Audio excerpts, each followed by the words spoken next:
So here we go. Yes, hello all you ecofictologists watching. My name is Lovis, and today I'm delighted to welcome a very special guest to the channel. This is Sally Cole Misch, the author of The Best Part of Us, which I reviewed last week. So thank you so much for being here, Sally. Oh, my pleasure. Thank you for having me. And there's the book in the background I can see with Mhm. you. I have the Kindle version, so I don't have one to hold up, but you can see the beautiful cover there behind Sally. Um, so for the new viewers watching and anyone who missed the review last week, do you want to give us a short, preferably spoiler-free review of the book? Yes, definitely spoiler free. The best part of us is the story of a family, and they have a island in northern Canada that they enjoy going to every year. It's their family place. They renew their relationship with each other and with nature every year when they're up there.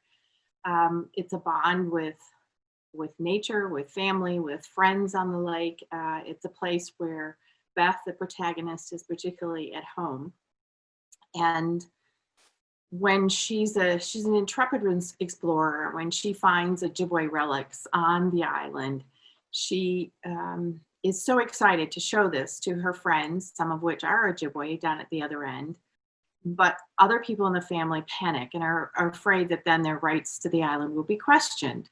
So I would say the rest of the story is the best of intentions from each of the family members turn into unintended and the worst of outcomes and unintended consequences. So it's a story where, in the end, she has to be, as the youngest person in the family, she has to be the one to make the decision as to if and whether her family will have the opportunity to be back on the island many years later.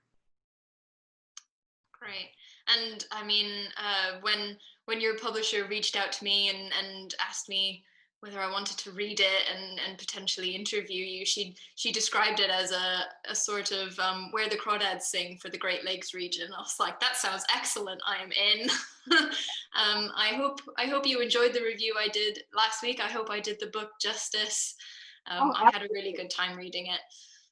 absolutely. Thank you very much for that wonderful review. And it was very thoughtful, especially with you being a marine biologist, recognizing, I think you're the first person that's reviewed the book that actually recognized the point about Beth being a freshwater ecologist, that was still, even though her life had changed dramatically, that was still a part of her, who she saw herself and who she wanted to be.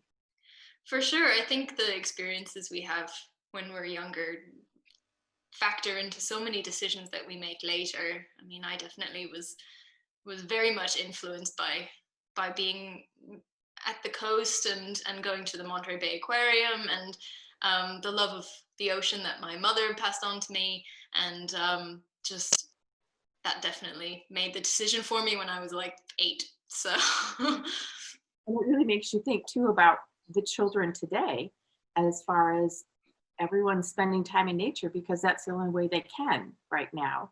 So, you can't buy a kayak, you can't buy RVs are all over on the road, at least up here around the Great Lakes. That's what everyone's doing, is camping this summer. So it'll be interesting to see how, 10, 15 years from now, what these children, how this whole experience, as difficult as it is, if those things will help them to have a little bit stronger sense of an appreciation for nature. it's true. It might be one of the few silver linings of this time right now that as soon as you're kind of not allowed to go out, you want to go out. It's the having the choice. You kind of think, oh, I'll go out another time, but as soon as you can't anymore, that's when you really want to go. So that might be one positive thing coming out, that now people are appreciating the fact that they can go out and Mhm. experience this wonderful nature in a Mhm. lot of places not that far outside your door. Yes. So how has your debut week time been so far? You've had a long time to plan it and think about it. Has it lived up to your expectations? Yes, I'm not sure I had any particular expectations, but it's been wonderful. I've had wonderful reviews. The media or you or anyone else that's been reviewing it have been very generous and kind, and I've been happy with how many people really understand the themes and messages of the book. And I'm also thrilled with, I've had so many friends from way back in high school or wherever, which is a long time ago for me, and that they've reached out in messaging or emailing or on Facebook or whatever, just sharing how much they've enjoyed the book and how many Oh, people that's are. lovely. Yeah, so it's really it has been a project long time coming. So that people actually are enjoying it is really it's really lovely. That's wonderful. Um, on your website, you describe yourself as an author, writer, and environmental communicator. Could you tell us a little bit about what that means to you to be an environmental communicator? Yeah, it's kind of a unique term, I understand, but so I originally started as a journalist. I originally started um, pretty much in the political field after college. That was my degree, was in journalism. And then I started all of a sudden getting assigned things about the environment and how people were being impacted, whether, things like Love Canal, or particularly back then, it was a lot about toxic chemicals. And I became so intrigued with it and so moved by all the different ways our actions were impacting the environment and ourselves. That's when I chose to go back to graduate school and get my degree in environmental education, which I thought was pretty essential. And plus, the graduate chairman was just this amazing guy, and also international water policy, because being in the Great Lakes, obviously, water is so important to us and so treasured. And so whether it was in actual jobs such as the International Joint Commission, which looks at boundary waters issues, or my own business or other contracts, there are a lot of ways to communicate about the environment. And so to say that I'm an environmental writer, or it just is very limiting. So I was really trying to use a term that um, incorporates every aspect of how you can communicate about the environment. Right. So you going back to school and getting your master's was actually a result of wanting to be an environmental communicator. It was the motivation for getting that degree. Yes, and I really hadn't, I certainly had from very young, had experiences that connected me with nature, but I really hadn't thought of it as an opportunity for a career. And I'm so thrilled that I was able to do that. That must be very fulfilling. It's as far, I mean, I'm not so far into my career yet, but as far as I am, I'm quite happy that I have years of experiences in nature and to pull from, to kind of relight the enthusiasm when things are a little bit difficult. Well, and you're also, just by the channel that you're doing here, and also you're still studying marine biology, correct? I'm doing my PhD at the moment, doing a bit of software development, but still for the marine environment with a marine focus. Yeah. Lovely, lovely. So you're really taking your passions and turning them into your career as well. I'm trying. um, just going back to your time at university, the best part of us actually came out of a fiction writing course at university, correct?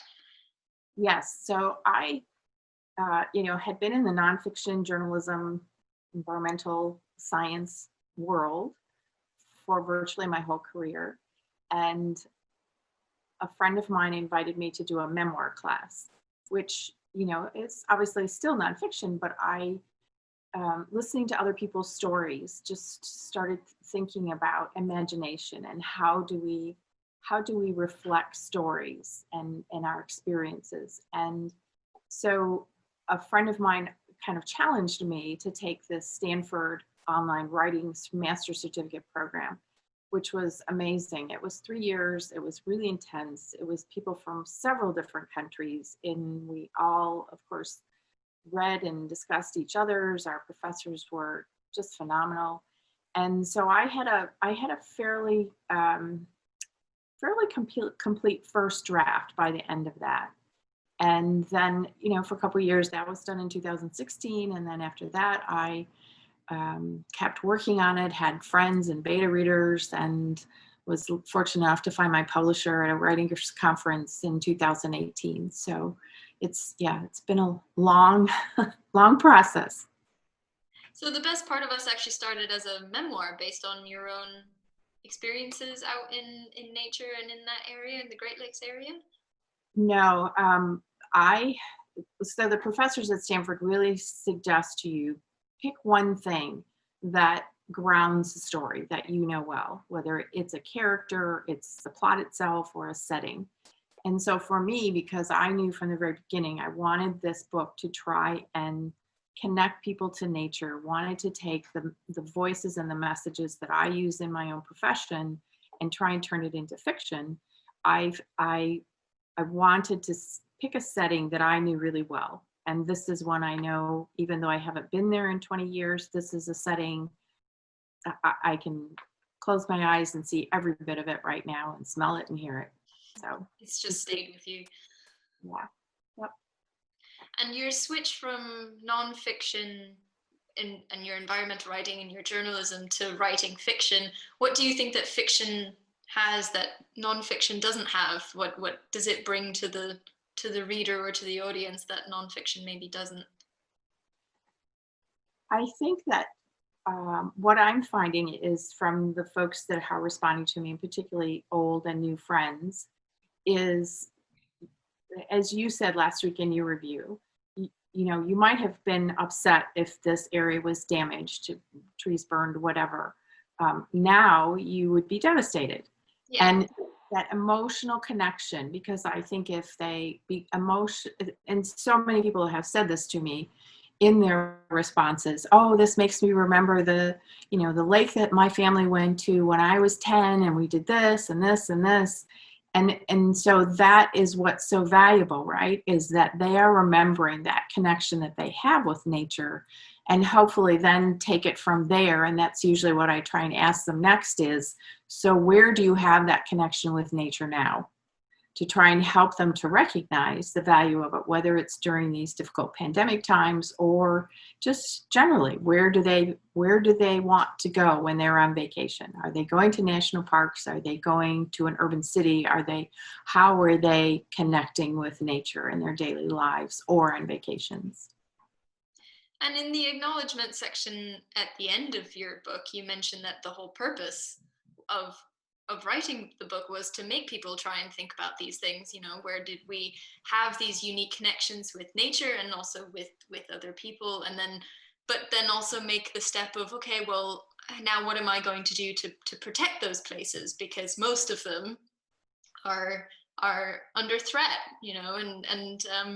and what are we going to do to give value to our memories? Kind of, that was the big motivation for the book, right? Yes, because what we found was years ago, our messaging and environmental communications focused on all the horrible things we were doing to the earth, and you must change your ways. And how many of us really respond positively to those kind of messages? We just don't. So we thought, okay, let's take a step back. Let's really see how people will change. And as you said, the real thing is recognizing if we value something, we will automatically act to protect it. We will think twice about different things we're doing in our lives, whether it's protecting our children or our homes or our careers or our studies. We will do what we need to do every day to protect those things.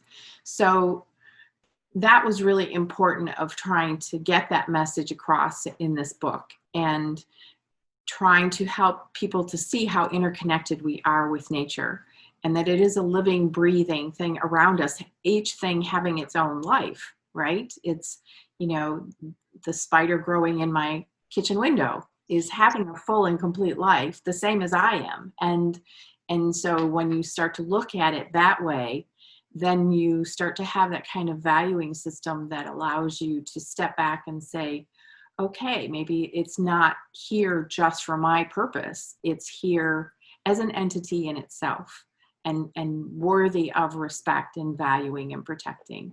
So that's kind of the role that nature plays just inherently in our daily lives was really important to me to try and get across in this. And obviously by that being threatened by this family and having pretty some nasty repercussions, that, that becomes obvious as to how much that family, and particularly Beth, values nature and that place. There are also other sub messages.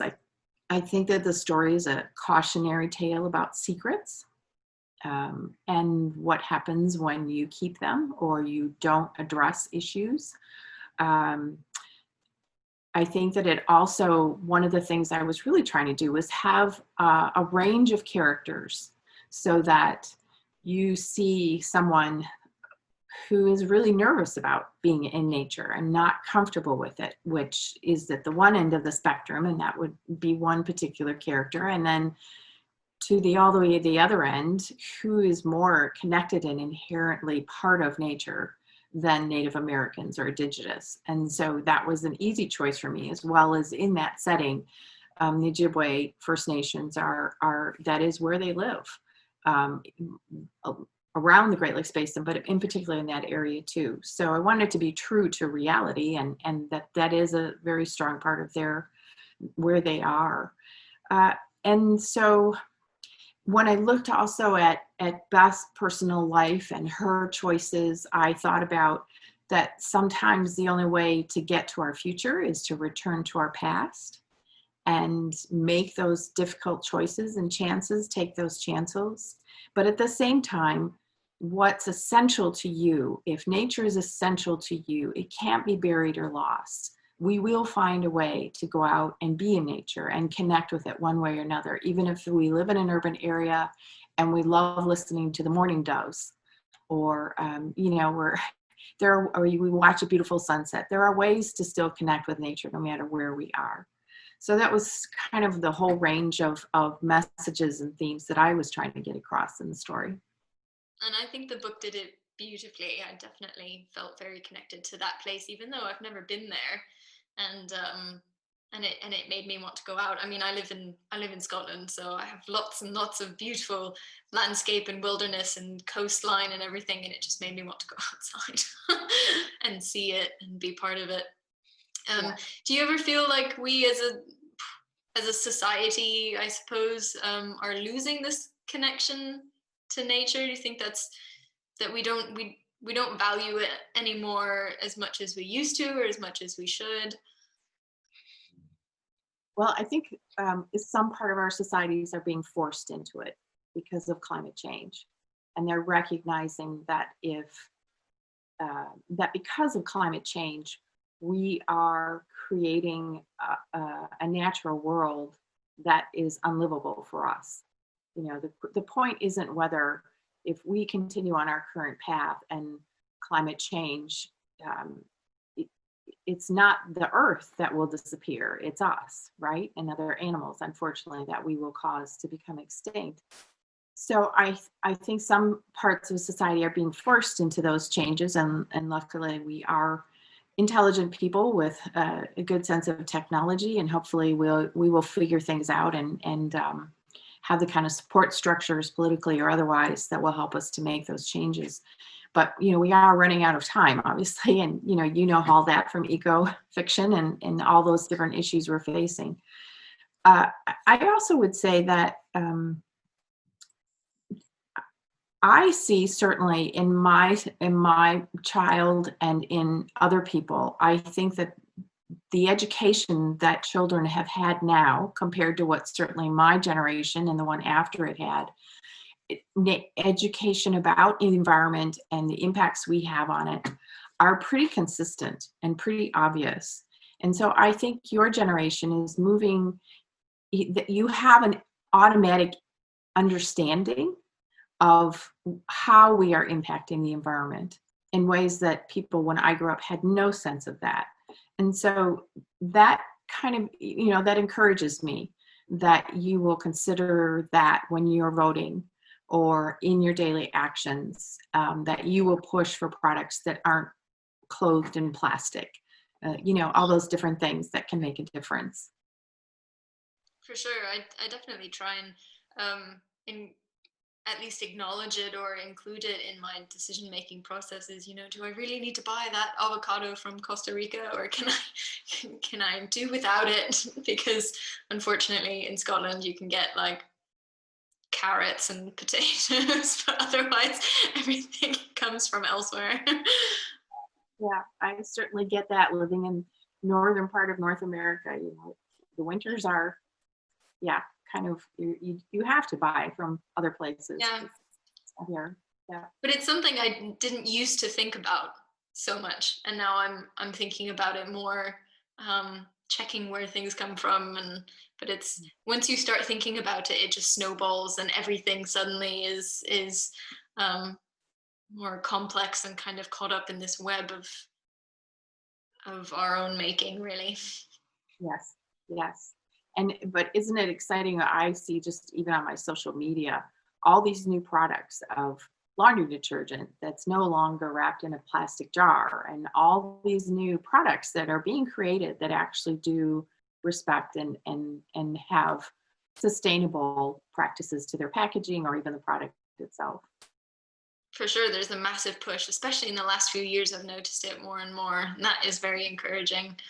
Something to be very positive about, for Yes, sure. absolutely.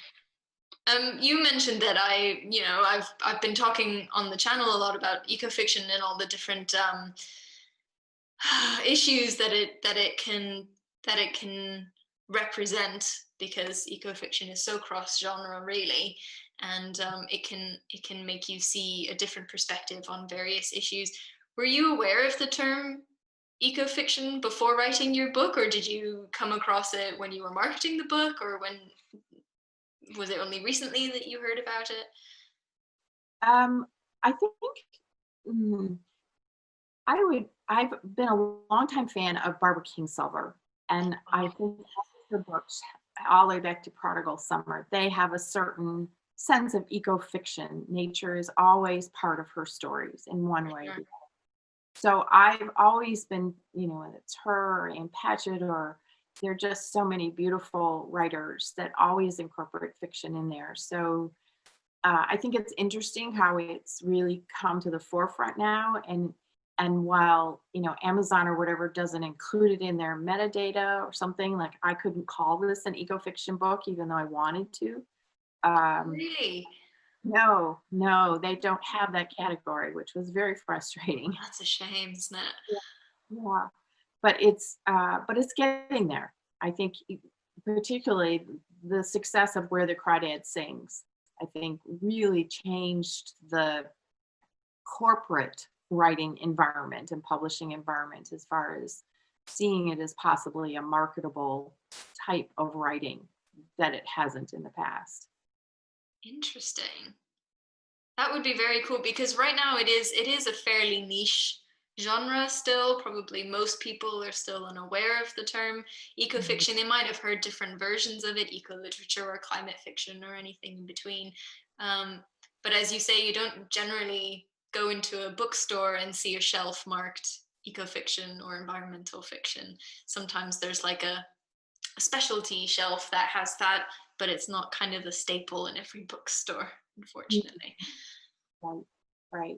But I think it is growing, and I think the stories that offer, there are people that are really into doomsday stories, and so there is that part of ecofiction that's really what they're focusing on, right? Is how will the world end for humans? And while certainly some people like that, I think books that also offer hope and opportunity, and that's certainly what I chose, is to write about our connections with nature. I think that's the way we get to some solutions that really make a difference. So that's what I would choose to keep reading for ecofiction. And someone like a Barbara Kingsolver, that's certainly what she tries to do, even in her books where something's happening horribly, like losing monarchs for migration or that sort of thing. Yeah. Yeah, it's a really interesting conversation to have, dystopian or utopian, or I did a couple episodes on the other opias that are in between, and kind of there is it splits the crowd, doesn't it? Some people think that dystopian is the way to go because utopia is unrealistic, and some people love utopias and they think dystopias are too depressing and actually demotivating rather than motivating. So finding a balance in between, maybe reading a bit of both, or yeah, coming at it from a different way, like you have, kind of reminding people of their own value of nature, and not looking so much forward, but almost looking back into their own past. So it's a good way to bring a bit of positivity in. I like that. Yeah, and how many of them um, are stories where you feel like you're reading the present or possibly the future, but at the same time, those are difficult stories to have positive endings. And to me, when I read one where suddenly, and this is probably more true for movies than they are some of the great eco-fiction, is that then suddenly somehow some great technology comes out and we solve everything. And I don't, at the same time we're doing this, we don't want to cast false illusions that, this isn't going to be hard to solve the issues that we've created, because it is very hard and we've got to get our act together. Oh yeah. That's not something that anybody doesn't know, but it's fiction, I think, has just an incredible role in helping people to see their world a certain way. And if we can use eco-fiction to help educate, help people to connect emotionally with those issues, and to reflect on what actions they're taking to help be part of the solution rather than the problem. I mean, there's something that draws them to eco-fiction, right? There's some interest there for them to read something like that. And I think a lot of it is environmental professionals tend to get so stuck in reading nonfiction all the time, or always reading about the environment and what are the latest issues and what are the possibilities for solving it. And so to draw someone to ecofiction is not always easy in our community, but I think it's so worthwhile to try and do it. I wouldn't say realistically, but ethically, I guess, and in a way that points us in some direction that actually can be accomplished. Yeah, I absolutely agree. I mean, I think that's one of ecofiction's biggest strengths, is that it kind of takes all of the same or similar messages that nonfiction is trying to send and packages it in something that is more easily digestible or absorbable. So people who would be very unlikely to read a nonfiction book on climate change might be more likely to pick up a fiction novel that represents it in a way and in language that they can really understand. And it gives people a way to talk about it as well. Like, oh, I just read this really great book and it made me think of these things. Do you remember this? And it's a way to get the conversation going, which is another big issue that we have, that people just don't want to talk about it because it is depressing and terrifying. But we do search for the struggles that we face. We do search for them in the media that we consume. So we do search for representation in fiction, and so I think that's something that ecofiction really kind of serves a really good purpose. Yes, absolutely. And it's also, so many friends of mine have said, well, I didn't know you knew this much about birds or constellations or whales, or, the ecofiction is the same to me as any other novel. It's an opportunity to learn about different people and different experiences and different situations. And so if ecofiction can help people, I had to do a lot of research to understand different parts of the story that I wrote. So if through that process, our readers can understand more about what are the actual implications of not addressing different parts of climate change, or, toxic substances, or, just the whole range of things, rising water levels, particularly sea levels for all of you over in Scotland. And, it's just, there's so many opportunities here to really present it in ways that's interesting and enjoyable and emotionally satisfying for a reader, but at the same time also inform and educate and hopefully spur them to consider their own actions. Absolutely. And you have a scientific background. You probably had to learn. You have a very scientific, solid scientific foundation for a lot of the environmental communication that you do. Do you think it's kind of our job or our responsibility to try and communicate our science better? Do you think that this kind of eco-fiction should come from us a little bit more than maybe it is doing at the moment? Uh, well, I certainly would know. I know scientists who I think would probably do a phenomenal job of communicating that. That has always been one of the real joys of my career is working with scientists like you are becoming with, PhDs and really understand the science so fully. And my job has always been to try and translate that science into something that I know I can understand. So how can other people understand it and have it connect to their own lives? So there are plenty of scientists I have worked with who have an amazing imagination and have written some wonderful books, um, just about policy or how science intersects with policy. And it's surprising how many of them have been intrigued by my book and gee, I wonder if I could do that. And what were the steps you took to get to this product? Because as I say, I had never written fiction before. So it was a very interesting process and so different from the realm that I and scientists I work with have lived in for so many years. Well, that's wonderful to have that kind of feedback from people who've read it and know that you've inspired people to potentially think of a whole new way of communicating their science. That is very cool. Yeah, it's been fun. I've had some scientist friends who have said, would you mind reading my short story about this or that? And it's yeah, it's really fun. Oh, that's wonderful. Um, and what's next for you? Do you have another project kind of in the works? Anything simmering on the back burner, or are you just riding the debut wave at the moment? Yeah, at the moment, this has been I don't want to say overwhelming because it has been wonderful. It's been just great talking with people like you and just riding the wave, as you say.